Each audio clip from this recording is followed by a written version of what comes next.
Meus queridos, vamos debater aqui hoje. Tocar um projeto junto. É interessante daí a gente aproveitar essa deixa. Show de bola. A esperança do mundo. Repete. Isso aqui é a primeira iniciativa real, né, que saiu dos nossos papos. O que você poderia dizer pra gente sobre esse absurdo? Eu não sei o que é isso. A gente é quase insuportável, cara, porque a gente fica falando o tempo todo. Isolou a gente. Só se pensa por imagens. Se você quiser ser filósofo, escreva um romance. Ah, lasqueira, piadada. E aí? Albert Camus, esse escritor, filósofo, sei lá, romancista, isso que a gente vamos debater aqui hoje, né, com o livro O Estrangeiro, especificamente. Mas, né, antes de ir para o livro, de fato, né, quero agradecer a você que está vendo isso aqui, que até a gente não sabe exatamente o que é, no que consiste, né? Mas, enfim, muito legal te ter aqui. Meus queridos, temos aí Rodrigo, Arthur e eu, Hector. Queria que vocês se apresentassem um pouquinho aí, meus queridos. Vamos lá, vamos pro Rodrigo primeiro. Rodrigo, quem é você? Na ordem alfabética, vai na ordem alfabética. Vai na ordem alfabética? Então vamos pro Arthur, o tubarão da antropologia, o terror do etnocentrismo. Diz aí, Arthur. Tubarão do etnocentrismo também, pode ser. Cara, meu nome é Arthur, sou professor de Sociologia, sou formado em Ciências Sociais, fiz pós-graduação em Antropologia. Encontrei esses caras aí no meu trabalho, a gente começou a trocar ideia e falou, a gente precisa tocar um projeto junto. E isso aqui é a primeira iniciativa real, né, que saiu dos nossos papos, que é a gente em quarentena, no meio de uma pandemia global, decidir falar sobre um autor como Albert Camus. Ou seja, alguém que é um representante da filosofia do absurdo, diante desses tempos absurdos que vivemos. Muito bom, Segue Arthur. com nós, é nóis. Show de bola. E então, agora é a tua vez, esse cara que foi ele que disse pro Nietzsche usar bigode. Antes disso, Nietzsche não usava bigode. Rodrigão, diz pra gente aí.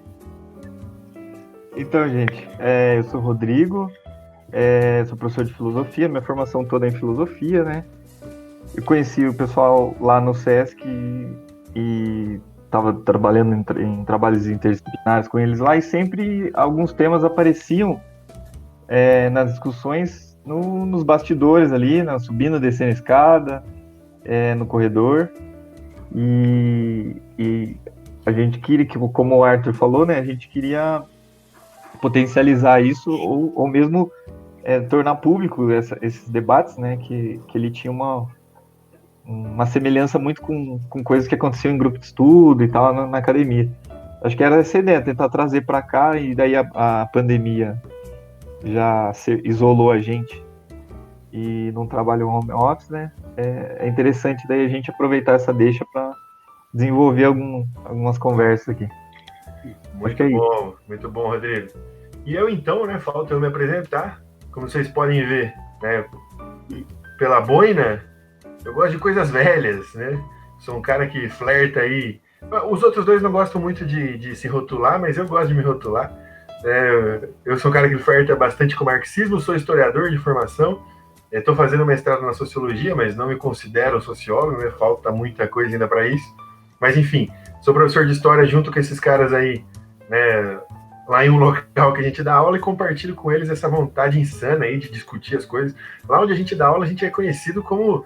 A gente é quase insuportável, cara, porque a gente fica falando o tempo todo, e nada melhor do que a gente manter essa aí, né, nessa verve, agora virtualmente também. É isso aí. Então vamos nessa, pesada? Vamos discutir Bora. Esse negócio aí? Então, gente, O Estrangeiro, Albert Camus. Nós temos edições diferentes aí, os três, cada um leu uma edição diferente, né? Ó, mostra aí para ficar bonitinho. Então são edições diferentes, traduções diferentes, né? A gente vai falar um pouco sobre isso, sobre o que isso implica, enfim. Para começar a entender essa obra, e partindo dessas três visões tão diferentes, né? Uma do Arthur, outra do Rodrigo, e a minha, que às vezes são diferentes, mas às vezes são parecidas, eu acho que é legal a gente começar, rapaziada, pelo autor, né? E pelo contexto da obra. Então, quem é Albert Camus? Onde ele viveu? Né? Qual que é a trajetória dele? O contexto da época? Quando, né? O que aconteceu? Para a gente conseguir entender quem que está escrevendo esse livro. Podemos começar por quem? Rodrigão. Eu gostaria de falar da frase inicial, dar esse pontapé pela frase inicial, pode ser? Claro, manda bala. Você mencionou lá.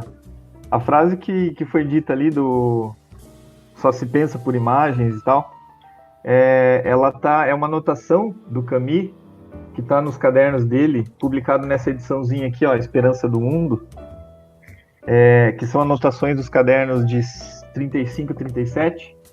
Eu acho que reflete um pouco esse entorno do pensamento dele, que dá para a gente fazer uma menção geral, assim, já que é essa ideia de que o filosofar sistemático ou filosofar tradicional, ele meio que estaria esgotado, né? Então, é por isso que ele, como um filósofo, ele vai se debruçar por um novo formato, que seria um formato literário, um formato de dizer, refletir e pensar a partir de imagens, né? Imagens que, por exemplo, no caso de um romance, são imagens literárias ali, elucidadas a partir de umas tramas e uma série de questões.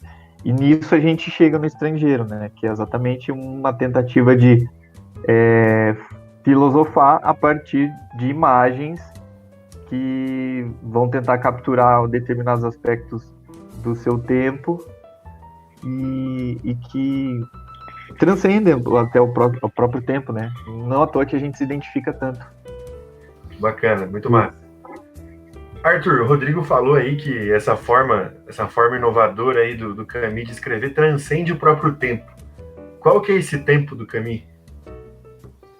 Cara, situando ele, nasceu agora em 1913 e morreu em 1960, é um autor do século XX, né?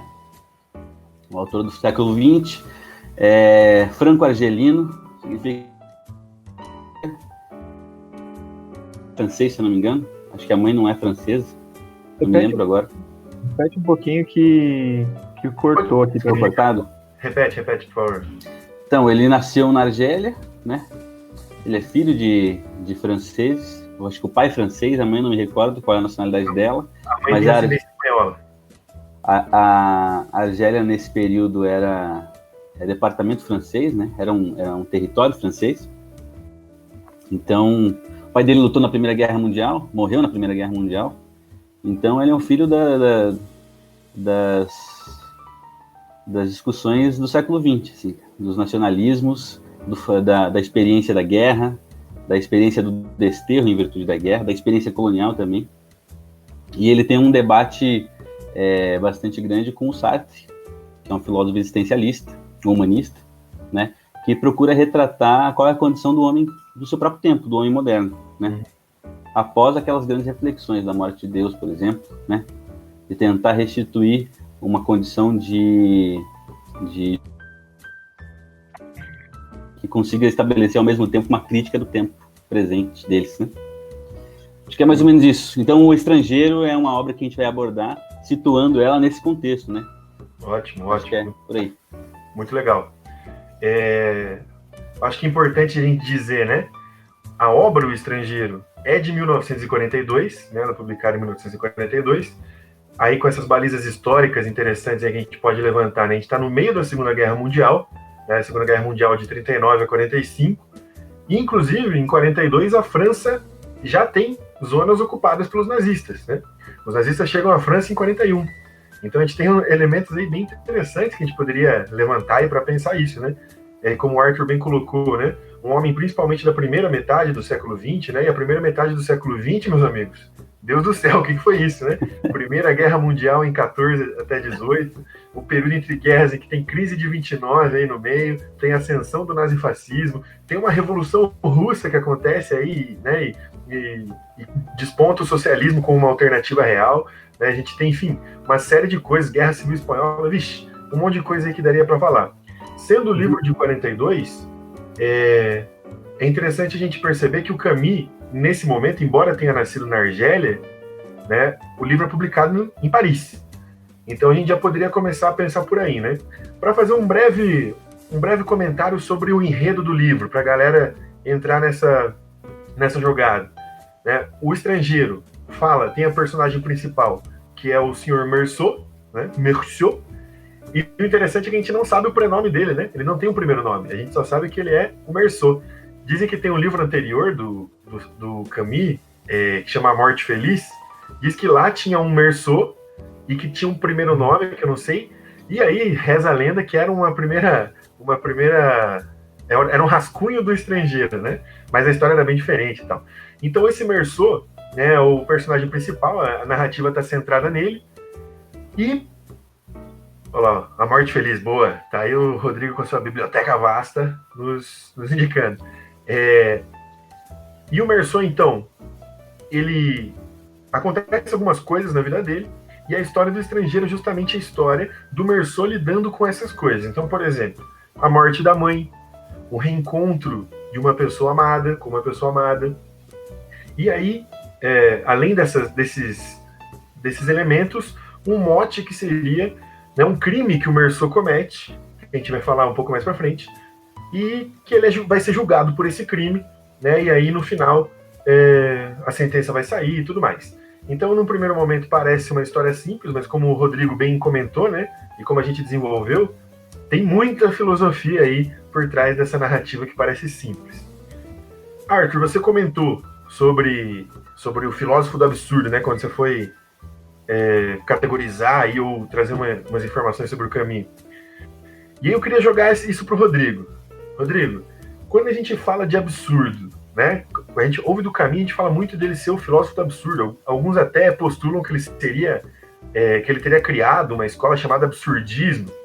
O que você poderia dizer pra gente sobre esse absurdo? O que é esse absurdo e em que medida isso está ligado com a narrativa do Estrangeiro e com o posicionamento do Meursault, com os fatos que acontecem com ele? Tá. Uma coisa que, na verdade, eu gostaria de fazer, que eu acabei não fazendo aqui, é identificar na história da filosofia como que aparece o conceito de absurdo. Assim. Eu acho que, conceitualmente ou de maneira específica, assim, a tentar definir uma noção, assim, ele vai aparecer no Camus. Eu não sei como. Eu acho que em Kierkegaard deve ter um debate que até o Camus vai fazer, ou uma assimilação, uma influência que ele vai fazer. Mas isso seria uma coisa interessante da gente se perguntar, assim, a ideia do absurdo, para ver se tem algum respingo na noção de absurdo que o Camus vai trazer ali. E, a princípio, assim, uma ideia que me vem à cabeça da noção de absurdo, que é uma coisa meio tácita, que aparece num livrinho dele, que é O Avesso e o Direito, que é um livrinho anterior também, se eu não me engano, do Estrangeiro, em que ele vai tentar definir o absurdo da seguinte maneira: é uma espécie de anseio por significado do ser humano, né, ou de perguntas, ou de questionamentos, diante de um mundo que é puro silêncio e não tem respostas, né? Então você tem o absurdo se daria nesse encontro, vamos dizer. O modo como eu vejo a noção de absurdo ali, eu acho que tem uma definição bem específica se eu não me engano, no O Avesso e o Direito, que é um livro anterior, que é essa coisa. O absurdo é o sentimento de um sujeito que está ali tentando significar o mundo, tentando, né, buscar sentido no mundo, e ele está diante de um mundo que silencia, que é vazio e silêncio. Então, o absurdo, ou o sentimento do absurdo, ele vai falar em sentimento do absurdo bastante no mito de Sísifo. Uhum. É essa espécie de encontro entre esses dois componentes. Um sujeito que está ali e esse esgotamento ou esse silêncio do mundo diante dessa essa tentativa de significar o mundo. O Arthur está querendo falar alguma coisa aí? Isso. É interessante isso que você colocou da sensação do absurdo, né? Que é uma disposição, uma experiência do indivíduo que busca sentido e o mundo devolve com silêncio.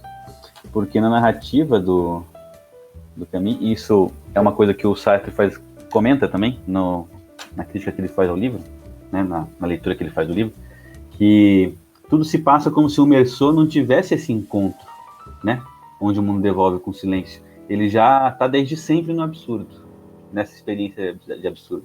O que vocês acham disso? Vamos voltar para o Rodrigo direto aí. Vai lá. Só uma coisa, eu não pensei muito, que eu fiquei pensando que é importante só esse aspecto, esse texto que o Arthur está falando, que o Camus comenta, que o Sartre comenta, o texto do Camus, é um dos textos bem importantes que faz o Camus ter uma repercussão também importante, porque o Camus o Sartre já é um filósofo importante na época, e quando ele faz esse comentário de um texto de um autor que é aparentemente, né, desconhecido, ele consegue ter um impacto muito, muito maior. Até os comentadores eles vão mencionar isso.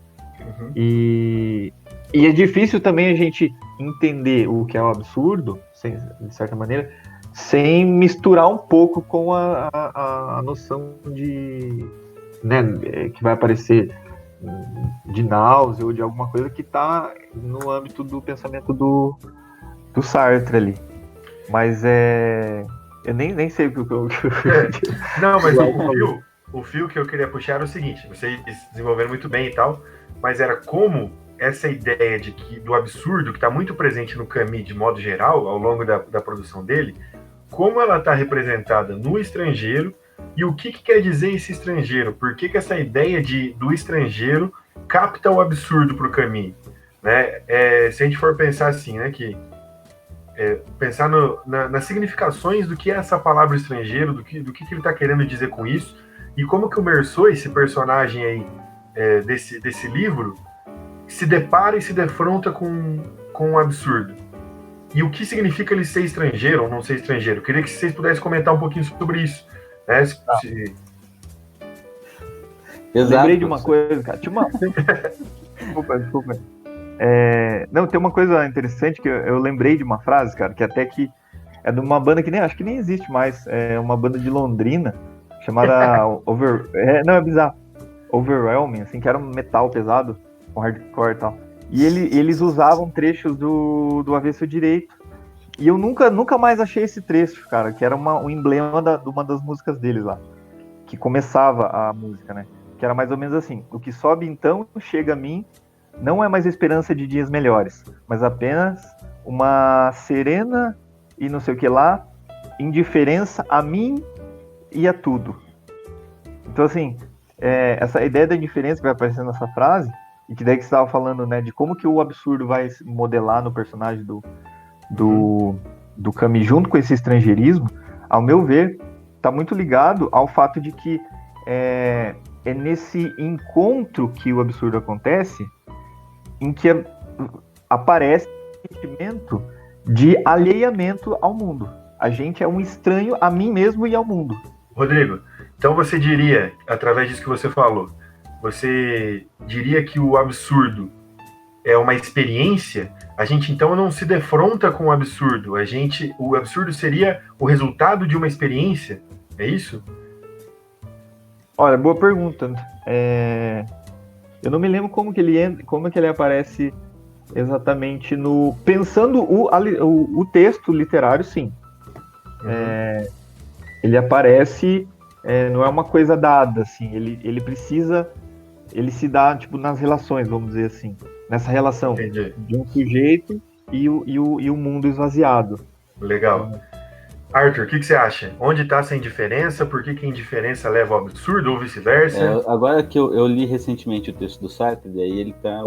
Tô com essa leitura enviesada, assim. Mas ele vai dizer que o absurdo não é algo que constitui que está no homem, nem está no mundo, mas na relação do homem com o mundo. Então, a relação de experiência mesmo.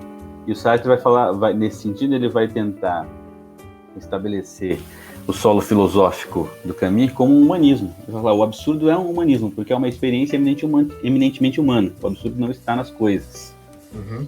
Esse é um ponto importante. Então, eu diria, junto com o Sartre, que é uma experiência, né? Uma experiência do ser humano na sua relação com o mundo. Agora, isso estabelece para a gente uma série de problemas que vai ser o desafio da escritura de uma obra literária. Como é que a gente vai descrever o mundo contemporâneo a partir dessa experiência do absurdo, né?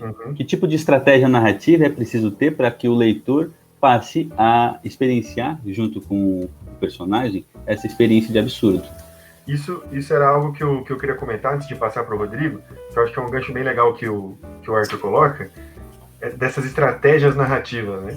O texto do estrangeiro, ele não possui uma consciência onisciente que resolve as coisas narrativamente.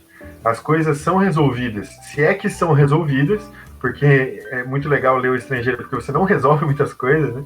Então as coisas são resolvidas, se é que são resolvidas, na cabeça do leitor.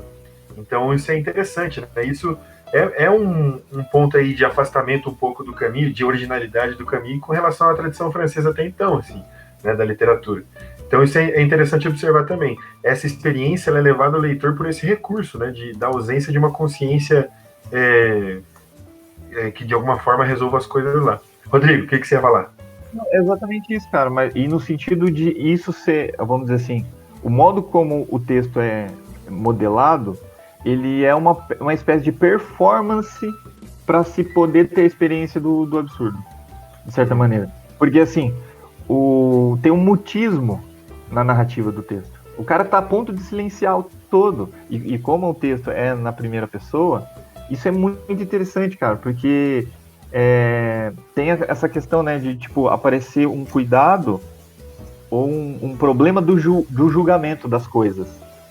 Né? Porque, assim, se o mundo se eu tenho essa experiência do absurdo, determinadas coisas vão passar a deixar de ter um valor que tinham antes.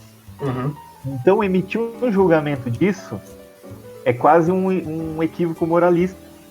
E acho que essa é a sacada na narrativa do Camus, que, assim, ele tá a ponto de silenciar o personagem. Ele tá quase calando. E isso se expressa nas frases curtas, né? Não sei se vocês perceberam isso. Sim. Sim. Antes de passar pro Arthur, Rodrigo, você falou uma coisa muito interessante. Eu tava vendo sabe esses canais de YouTube que o pessoal lê os livros e aí faz tipo desafios, tags, eu li esse livro, li aquele. Canais assim específicos de leitura mesmo, que a galera compartilha. E tinha eu não lembro qual canal que era, mas a moça tinha lido O Estrangeiro e tinha feito uma análise hiper moralista do Meursault, né? Ela se colocava contra o Meursault e tudo mais, com essa ideia de quando a gente lê, a gente fica incomodado mesmo. E aí tinha um comentário nesse vídeo falando exatamente isso que você está falando, do perigo de a gente cair num desvio moralista da interpretação, tanto do personagem quanto do mundo também, né? Então, bem interessante isso que você falou.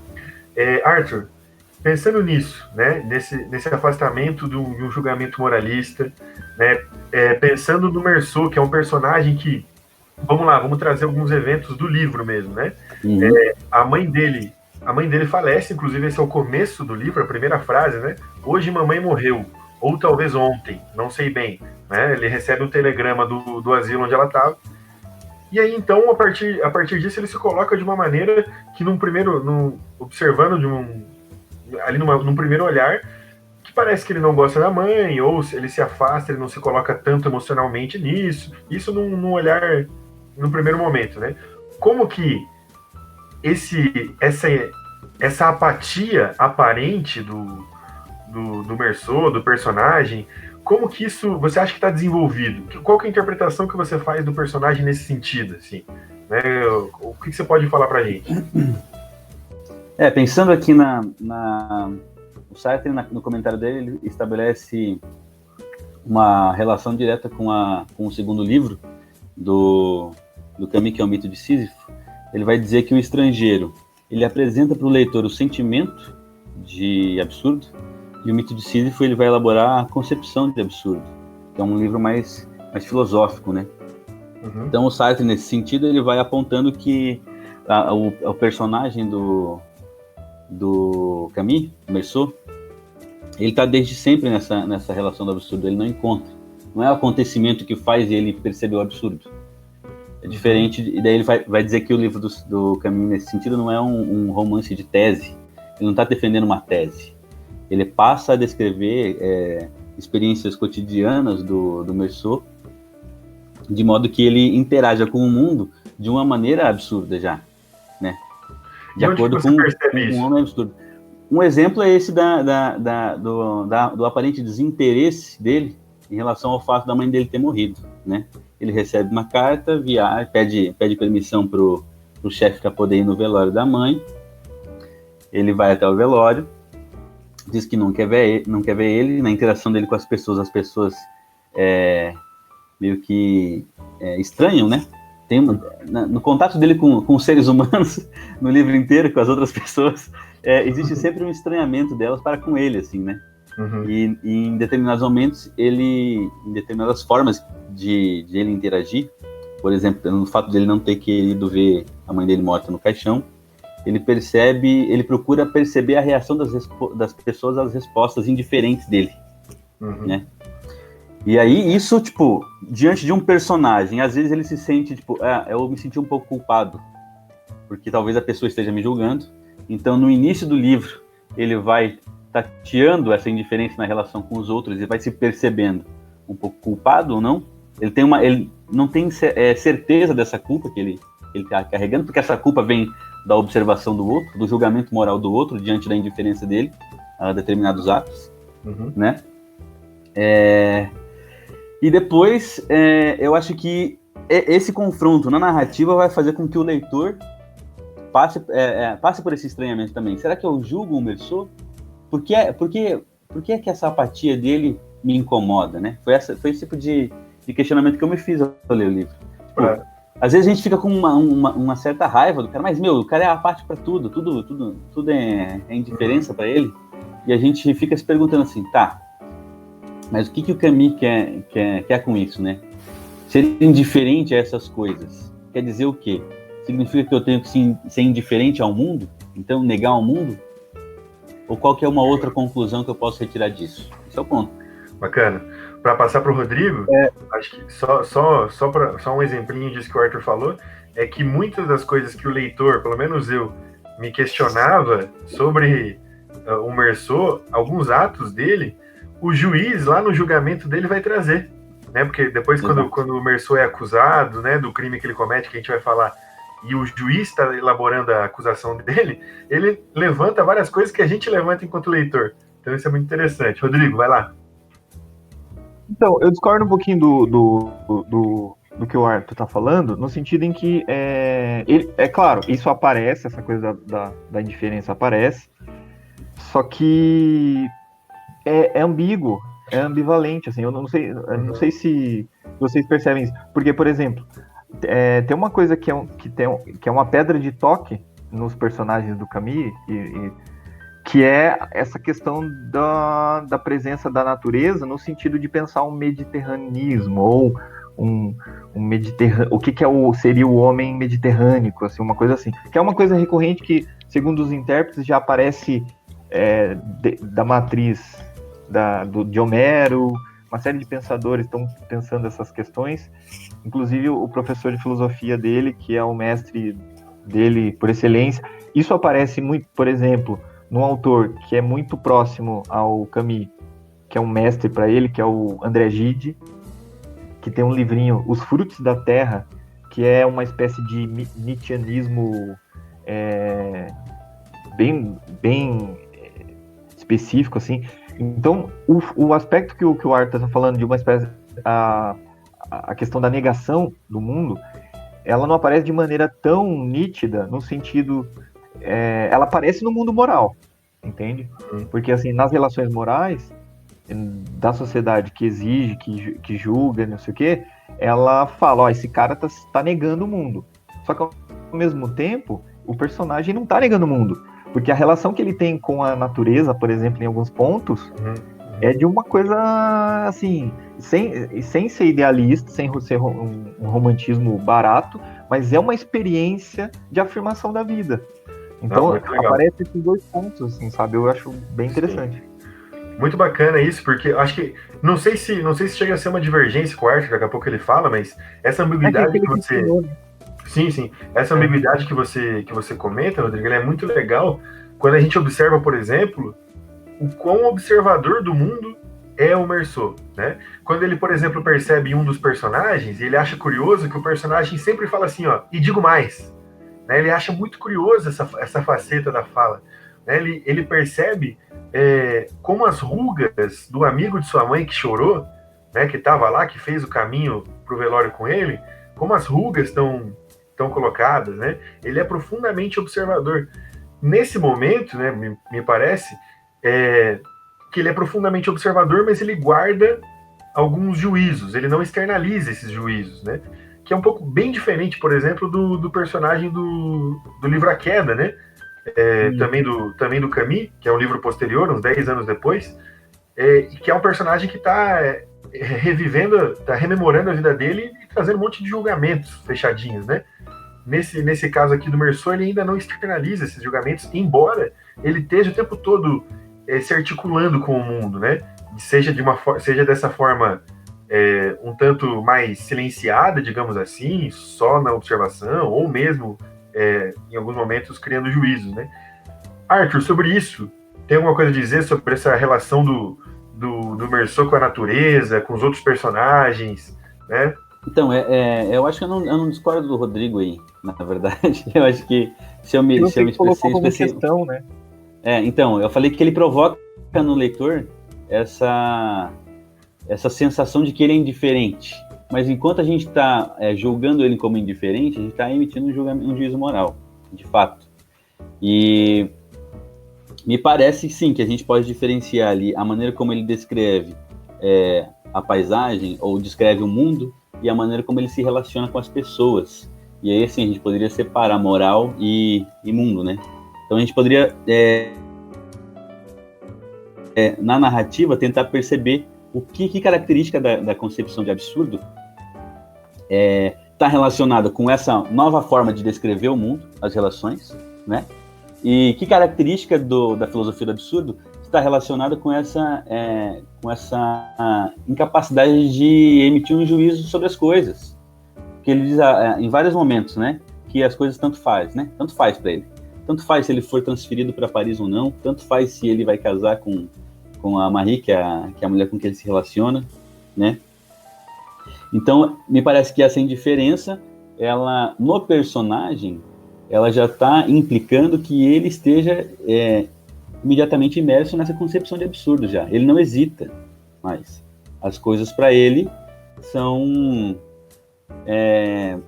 digamos assim, indiferentes ou, tipo, injustificadas, em certo sentido, porque não existe nenhuma justificativa absoluta para a ação das pessoas, e por isso tanto faz, né? Só que isso implica que ele tenha também uma outra relação com aquilo que não fala mais, né? Com o mundo. Que ele passe a observar o mundo de uma outra maneira, né? Essa quietude do mundo também. Porque me parece aí que, na medida em que o mundo não age, que o mundo não tem justificativa para agir, então é possível ter uma outra relação com o mundo nesse sentido. Se não existe justificativa absoluta para agir, então o homem absurdo, né, a figura do homem absurdo, ele passa a descrever o mundo de uma maneira mais serena, talvez. Não sei.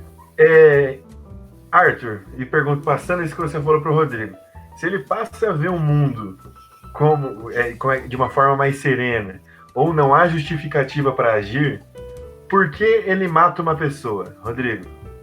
Isso é bom, cara, professor. Então, esse impasse, eu lembrei de um aspecto que eu queria falar antes, mas depois eu vou acabar falando. Mas assim, esse impasse é uma coisa que, a meu ver, já aparece numa influência bem importante dele, que é no pensamento do Nietzsche, assim, que é o seguinte, vamos dizer assim, o mundo não é moral. O que é moral é o mundo humano, vamos dizer assim. Só que esse que é o ponto, é um paradoxo no Nietzsche também, né? A gente não está fora do mundo para avaliar o mundo. A gente está imerso no mundo, então a gente acaba avaliando ele o tempo todo.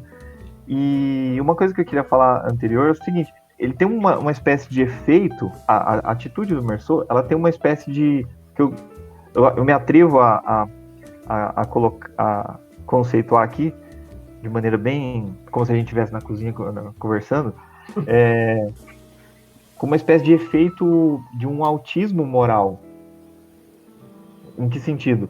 Por exemplo, as atitudes dele, elas não fazem parte de uma aceitação, de uma normalidade dos costumes e etc. E coloca ele numa posição quase como a gente, por exemplo, enxerga comportamentos autistas hoje, de certa maneira. É claro que tem uma série de questões aqui, estou fazendo uma simplificação absurda, mas no sentido de que um comportamento desviante colocado na forma de uma... Porque, por exemplo, vou tentar dar um exemplo aqui, que aparece no texto ali. O cara vai tomar um banho de mar com a mulher, que ele desejava há um tempo e tal, no trabalho, e ela saiu do trabalho, depois que a mãe morre. No dia seguinte, né? E no dia seguinte. Isso é inaceitável para uma sociedade que tem como, vamos dizer assim, uma normalidade, você entrar num luto, entrar num processo... Então, assim, ao mesmo tempo que tem essa indiferença em relação a uma espécie de negação do mundo, que a gente estava falando ali, tem o contrário, que é um ímpeto em se locomover, se direcionar para o presente, cara, e para o mundo. O cara vai tomar banho de mar com a mulher e tem a primeira cena, vamos dizer assim, que tem um erotismo ali, que ele toca sem querer o seio dela. Isso é muito interessante, cara, porque isso modula a característica do que os intérpretes chamam do homem mediterrâneo ali, que tem essa coisa focada no presente, sabe? Tipo, a mãe morreu, foda-se, sabe? Já foi. O que eu posso fazer? O mínimo que eu poderia fazer é aproveitar o presente, né? Que aparece na minha frente.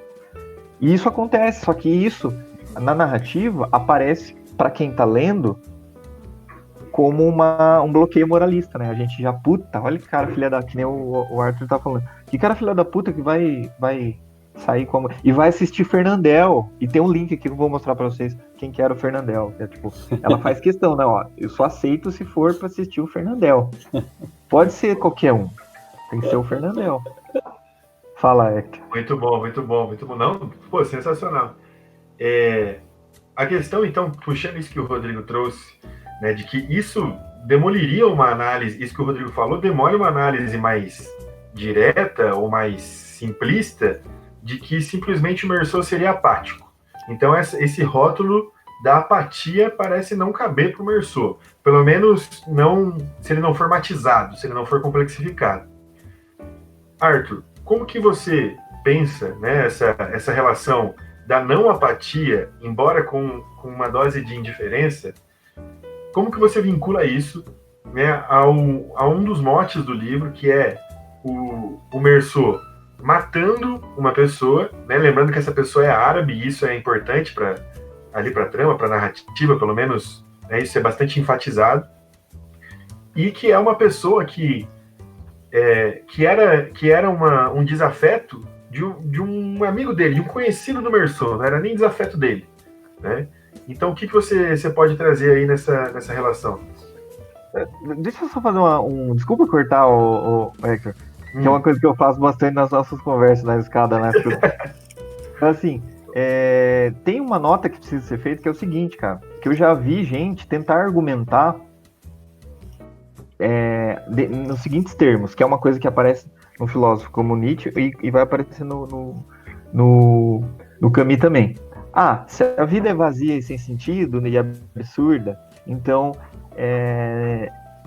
vamos dizer assim, qualquer ação é válida. Então, a pessoa usa isso para legitimar, por exemplo, crime, assassinato, né?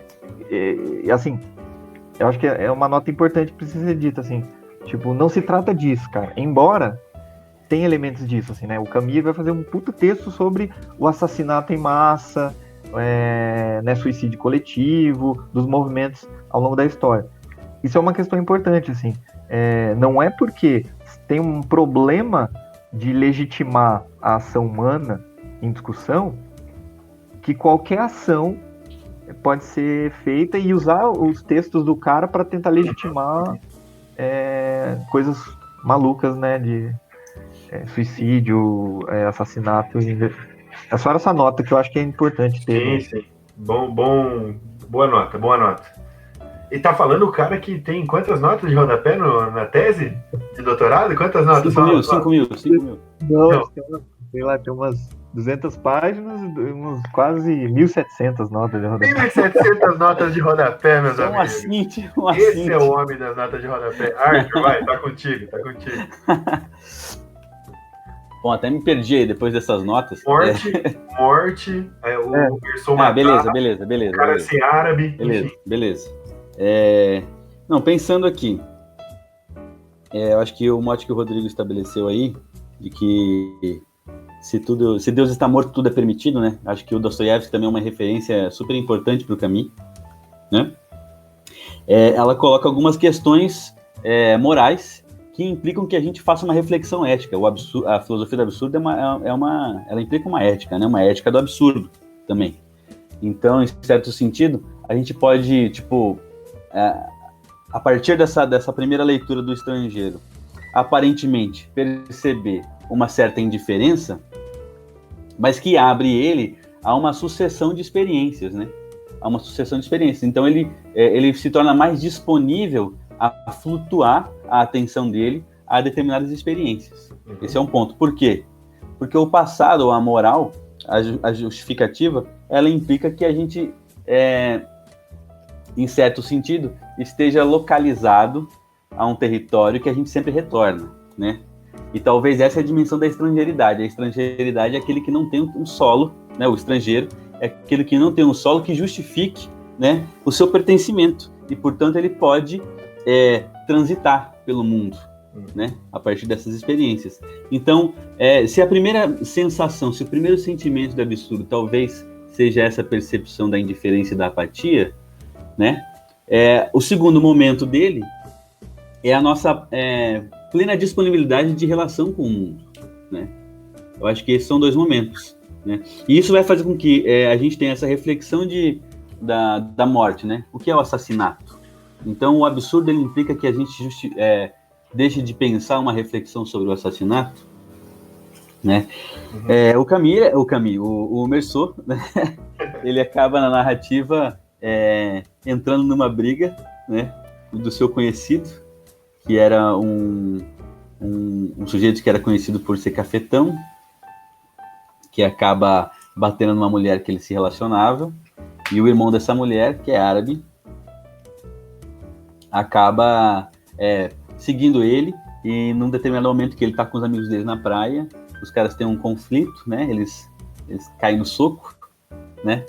E um tempinho depois o Meursault está na praia de novo, tentando buscar uma sombra, e ele reencontra esse árabe, e o árabe estava armado com uma faca e tal, e ele começa a fazer uma reflexão sobre o brilho do sol refletido na faca, né?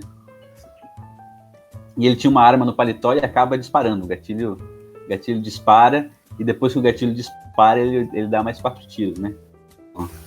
No homem já no chão. Um homem estava deitado, aliás.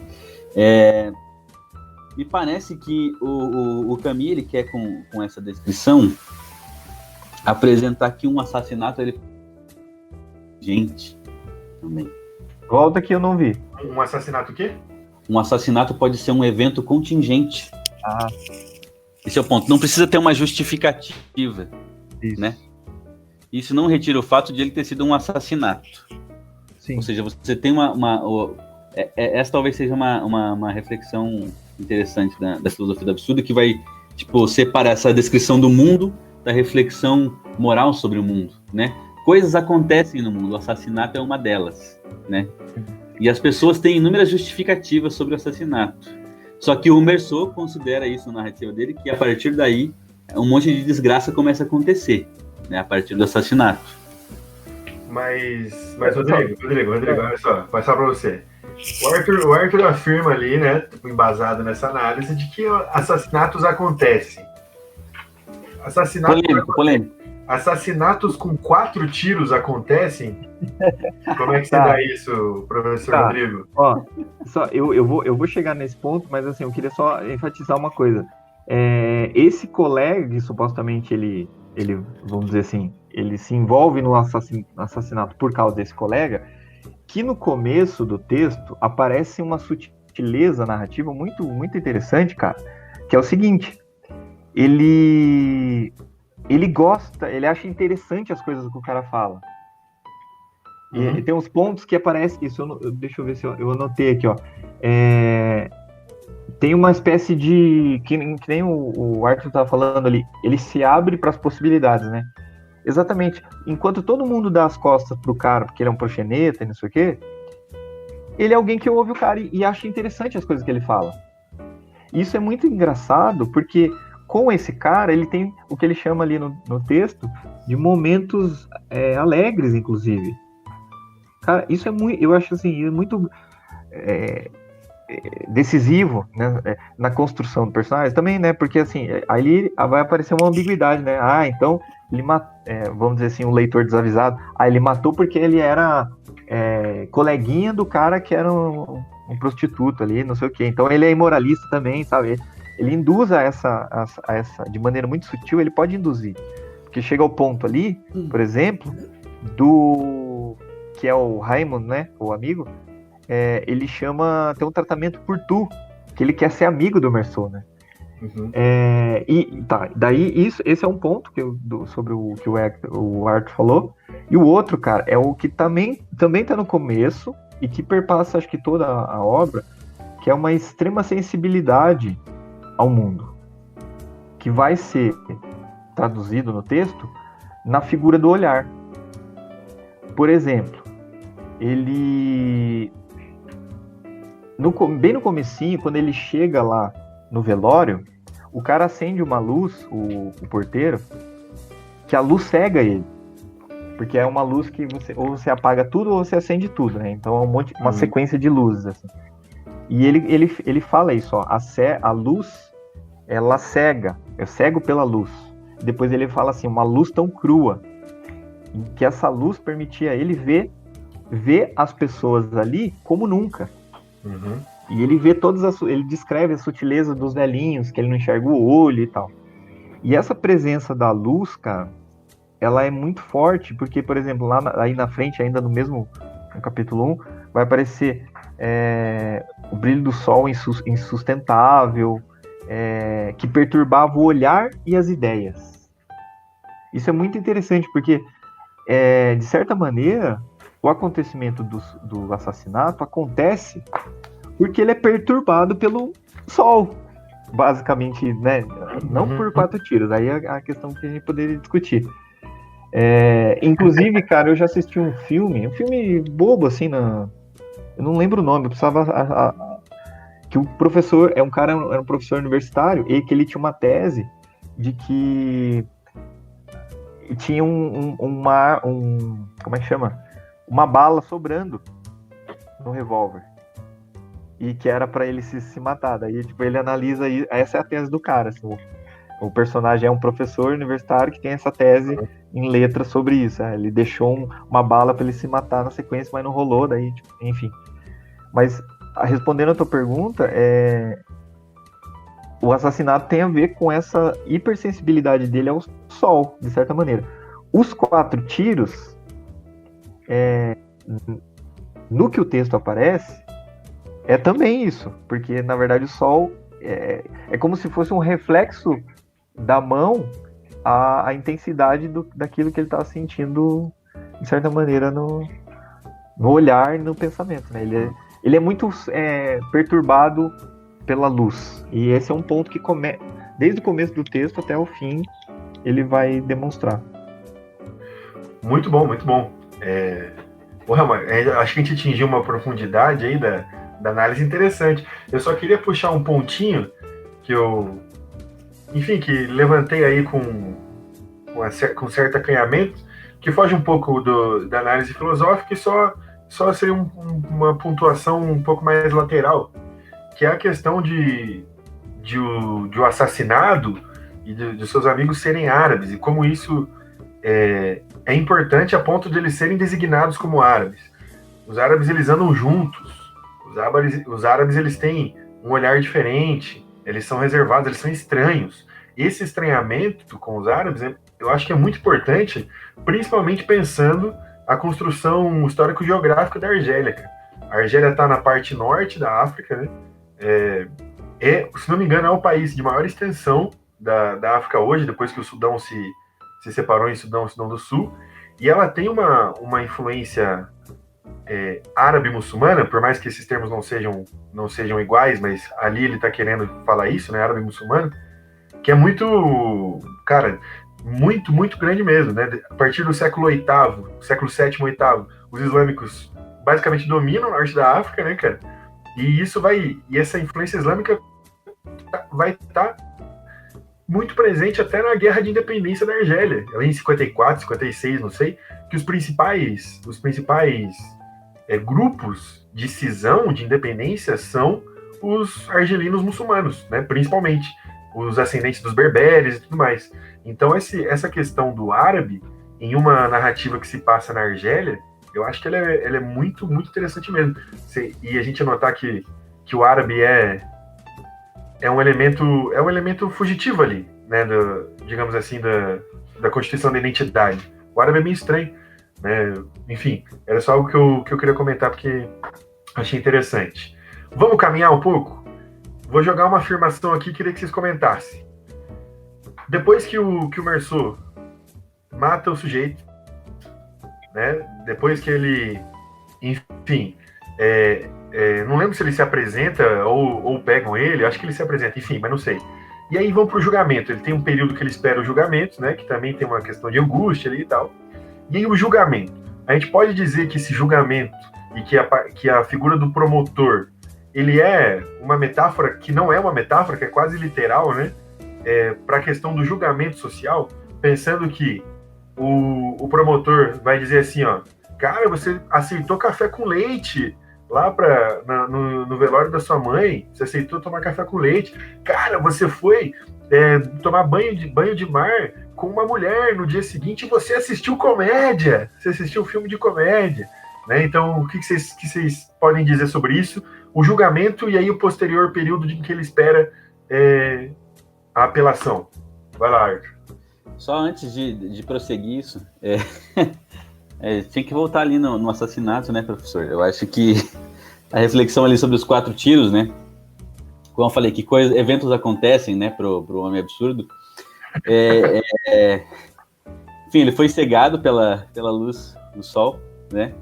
O suor também e o sal fecharam os olhos dele, né? Enfim, mas eu fico pensando aqui que na medida que o homem absurdo ele está disponível para a experiência, por que não levá-lo até o fim? Ponto. Esse é o ponto. Bruto. Não sei. E isso coloca pra gente uma séria reflexão ética, assim. Uhum. E isso tá no texto do Sartre também. Ele vai dizer que um dos últimos, que é o Homem Revoltado, ele vai fazer uma reflexão sobre o assassinato também, né? E é uma reflexão contrária ao assassinato. O assassinato não é justificado. Esse é o ponto. Isso vai fazer com que o Camus e o Sartre, e o grupo do Sartre se rompam, né? Então os caras vão criticar a postura do Camus e tudo mais. Mas eu acho que aqui ele tenta fazer uma descrição que incomoda a gente mesmo. Peraí, o cara matou um outro porque estava cego pelo sol, estava incomodado com o calor, com aquilo que estava acontecendo, e deu um tiro, e após esse tiro ele deu mais 4 tiros, cara, como assim? O cara que passou o tempo inteiro meio que indiferente, banal, né, numa descrição meio banal do seu cotidiano, de repente, do nada, dá 4 tiros, mata uma pessoa, né? Mas ele fala no finalzinho assim, ó, era como se eu desse 4 batidas secas na porta da desgraça.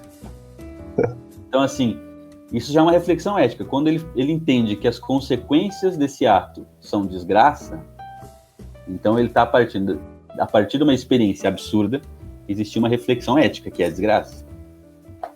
Uhum. Aí a gente pode partir, né? Pode partir para a reflexão do julgamento.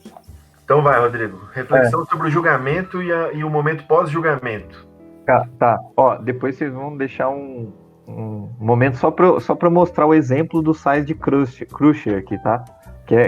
Tá bom.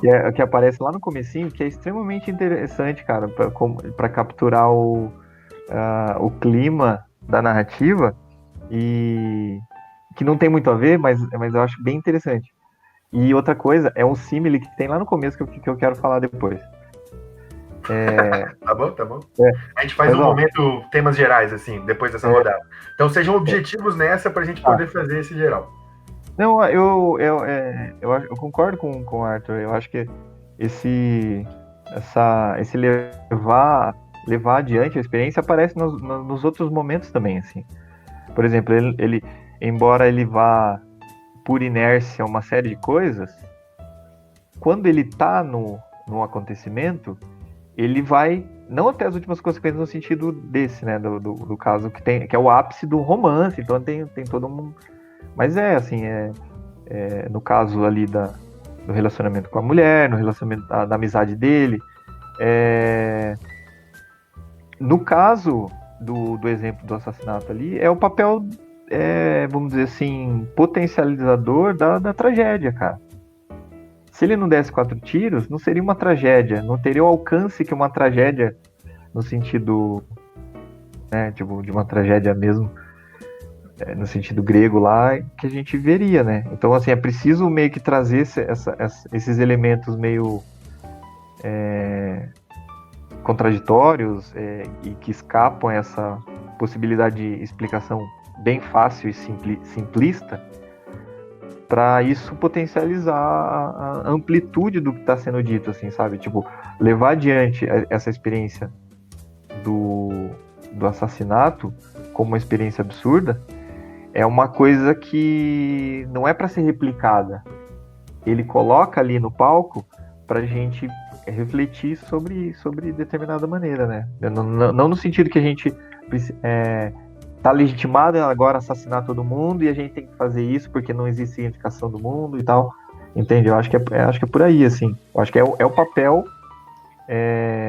heurístico, sei lá, do texto trágico, esse elemento aí sabe? Eu não sei se eu acho que sim. Eu acho que apresentar ao leitor uma experiência de assassinato diante de um personagem que está constantemente dizendo que nada importa para justificar os atos das pessoas, por exemplo, que tanto faz as coisas, tentar produzir uma perplexidade no leitor que busque esgotar a justificação desse gesto, né? Como é que a gente julga isso, que foi uma coisa banal, né? Foi um gesto banal. Acho que, por exemplo, a gente situar a posição que o árabe ocupa no estrangeiro também é procurar uma justificativa do assassinato, né? Em certo sentido. A gente pensar, como é que o Camus tá apresentando esses personagens que serão assassinados? Por que um árabe é mais facilmente matável, né? Assassinável ou não? Né? Por que ele aparece como alguém que talvez não seja visto, sei lá, desumanizado de alguma forma com o assassinato, né? Uhum. Então, não sei.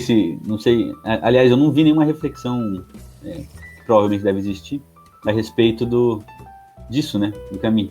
Mas o Eco chegou a mencionar nas conversas anteriores ao vídeo de um autor que escreveu ao livro estrangeiro do ponto de vista do árabe, né? Que foi assassinado. O Hector pode falar um pouco mais disso. Foi o Rodrigo. Rodrigo, consegue falar sucintamente pra gente? Não, é um autor contemporâneo. É um autor contemporâneo que ele faz uma espécie de continuação do estrangeiro, contando a perspectiva do ponto de vista do árabe e das nuances que são abertas no texto do Camus. Assim, ele pega essas nuances e tenta costurar uma narrativa do ponto de vista do árabe. É basicamente isso. Assim. A gente consegue linkar isso onde a gente for publicar pra galera ver? Sim. Legal. Meus queridos, no papel de mediador, queria propor então uma rodada, né, para a gente falar sobre aspectos que não foram abordados ainda, não exaustivamente, como lampejos para a galera se ligar. O que vocês acham? Podemos fazer isso? Uma rodadinha assim? E aí volta para mim. Então vamos lá. Rodrigo? Tá. Eu queria falar alguns aspectos. O primeiro é o símile lá do começo, cara. Que é assim, o símile é uma figura de linguagem que é tipo aparece muito no... Não sei se é o símile, eu identifico como símile. Mas, por exemplo, assim, aparece muito em Homero, que é clássico e tal, quando ele compara determinado atributo humano, ou coisa humana, assim, ou acontecimento, a coisas da natureza. Igual ao leão da montanha, Aquiles, não sei o que lá, não sei o que lá. Isso Sim. aparece, cara, deixa eu achar aqui rapidinho, 158, quando ele fala o seguinte, ele fala dos velhinhos, ele tá indo falar com o diretor, ele tá passando com o diretor na frente dos velhinhos, e ele fala o seguinte, ó, ao passarmos, calavam-se, e atrás de nós as conversas recomeçavam. Aí, o que eu chamei de símile tá agora, ó. Dir-se-ia um papaguear atordoado de periquitos. Tipo, é uma coisa babaca, na verdade, mas assim, que em termos literários é uma das coisas que eu acho bacana, assim. Ele compara a fala dos velhinhos, que para e volta, como esse atordoado, papaguear atordoado de periquitos. Outra coisa, não sei se vocês repararam nisso, mas assim, outra coisa é o Sais lá, que ele tá lendo o jornal, e ele gosta de anotar as coisas bizarras, anúncios bizarros, anúncios divertidos do jornal, né? Uhum. E esses são esses sites de Crucian aqui. E cara, depois eu passo o link, né, aqui, mas se quiser eu posso, tem um link aqui rapidinho,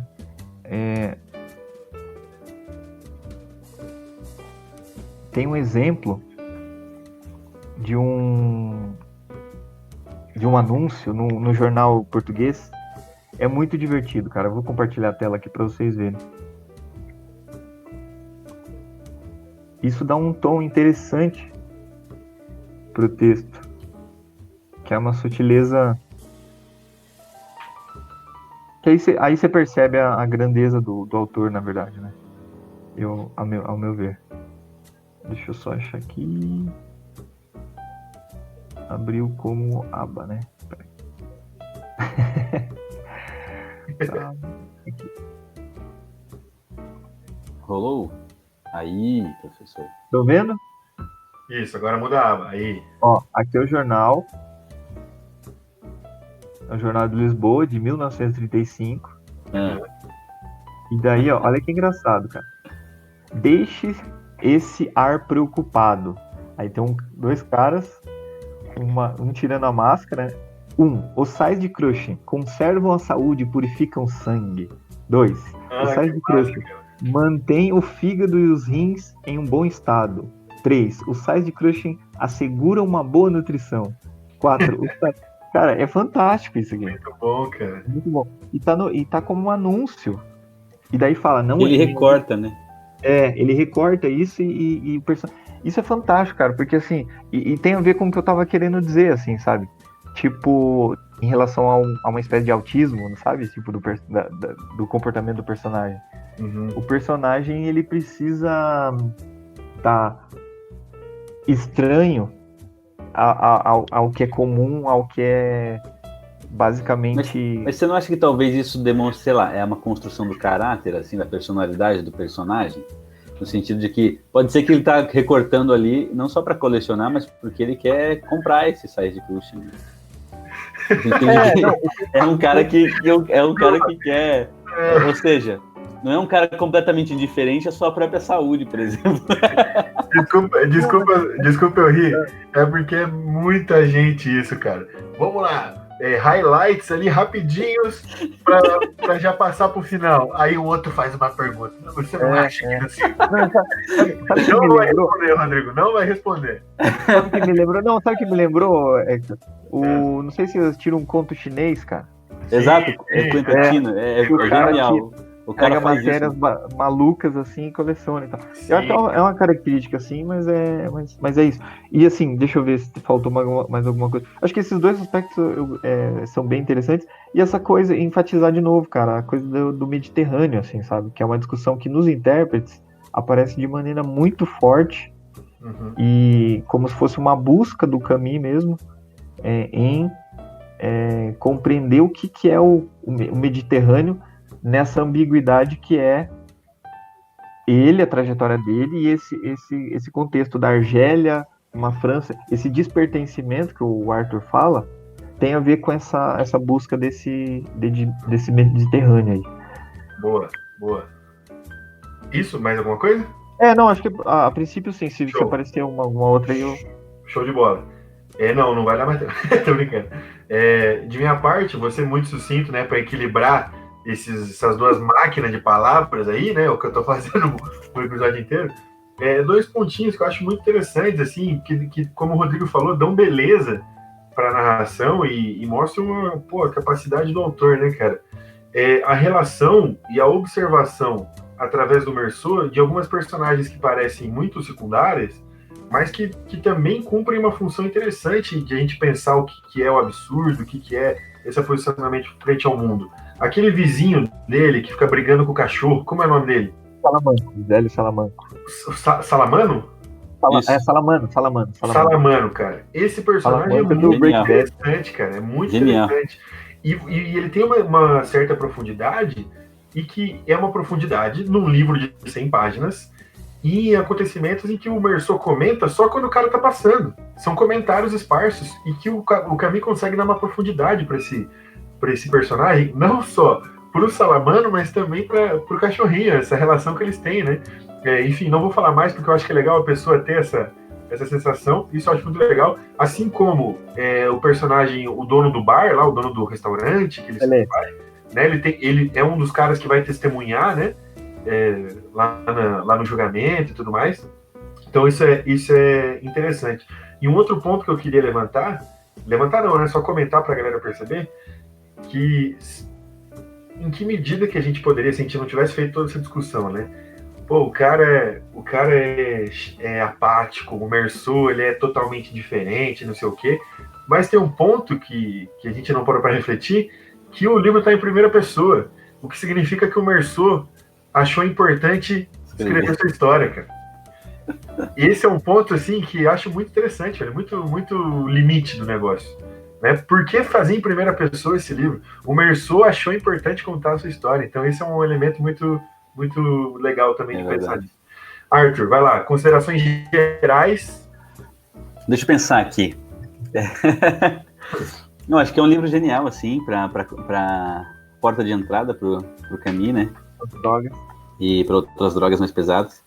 Mas eu acho que é só retomar esses pontos que a gente comentou ao decorrer da nossa conversa aí, cara. Você tem esse sentimento, primeiro, de apatia, mas no momento em que você entra dentro dessa consciência que é o Meursault, descrevendo o que se passou com ele, né, você passa a perceber que ele tem essa disponibilidade para as experiências. É como se surgisse no decorrer do texto a sensação de que ele tem uma atenção flutuante para novas experiências. Então, assim, isso vai ter uma implicação nos textos posteriores do Camus, diante, eu acho, também da recepção e das dúvidas, ou das questões, dos questionamentos, que essa reflexão, a partir do absurdo, vai colocar. A apatia, ele se sobrepõe na experiência do sujeito que busque uma vida a partir da filosofia do absurdo, né? Essa total indiferença diante do mundo. Né? Por isso que o mito de Sísifo, o livro que ele vai publicar alguns meses depois, se eu não me engano, de acordo com Sartre, ele se inicia falando que a verdadeira questão filosófica, a fundamental questão da filosofia é o suicídio, né? Uhum. Saber se a vida vale ou não a pena de ser vivida. Então, assim, legal. A gente tem uma reflexão aí que parte da tentativa de mostrar que não existe justificativa absoluta para os atos humanos, e, portanto, para a moral, e a gente tem também uma tentativa de fugir da completa indiferença que vai acabar com a vida. Portanto, é uma filosofia que vai buscar a afirmação da vida. Tá? E lá no final, né, na última reflexão, é uma filosofia que vai tentar se furtar a justificativa do assassinato. E, portanto, uma afirmação do outro também. Sim. Né? Uma ética da relação com o outro. Muito importante isso, Arthur, porque muitas vezes os leitores iniciais do Camus acham que ele está tomando o caminho contrário, né? De que, sei lá, como o Rodrigo comentou também, né? De que o nada, o vazio ou a morte seria a única saída, mas quando pelo contrário, é a afirmação da vida. Rodrigo, Vamos lá, então. Aqui é uma partidinha, aqui é uma partidinha. Só uma coisa antes. Tem outro ponto, professor. Rapidinho. Arthur, esse negócio de ele escrever meses depois, eu tava lendo, era uma... É interessante esse comentário. O Camus escrevia as suas principais produções em ciclo. Ele escrevia ao mesmo tempo um romance, um ensaio filosófico e uma peça de teatro. Então o Mito de Sísifo é o casalzinho do Estrangeiro, que ele escrevia ao mesmo tempo. E a peça de teatro? Não sei qual é. Não sei. É bom pesquisar isso. Deve ser essa aqui que tá junto na edição, ó. Que pode ser. Tá de sítio. Talvez pode seja. ser. Só a peça de teatro chamada Calígula, que ele escreve antes sozinha. Rodrigo, vai lá, a partezinha. Não, então, cara, eu tenho uma tese de cozinha que eu acho que daí a gente encontra essa ideia em alguns autores que tentam conectar e tal. Eu acho que no final das contas, o Camus ele tá realizando um projeto nietzschiano, cara. No sentido de pensar essas duas coisas. O esgotamento da significação do mundo sem cair num niilismo suicida.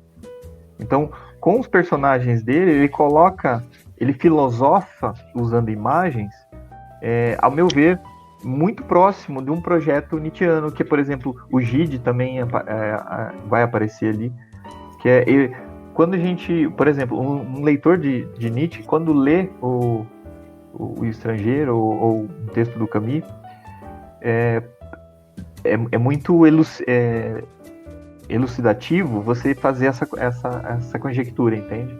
De que tá ali, você está vendo uma tentativa de exemplificar um projeto anterior ali que estava teórico no outro filósofo. Muito bom. Professores, só um pouquinho, deixa eu vai querer uma parte da parte? Fala para todo mundo, lava a mão, não fique em casa. Calma, aqui só.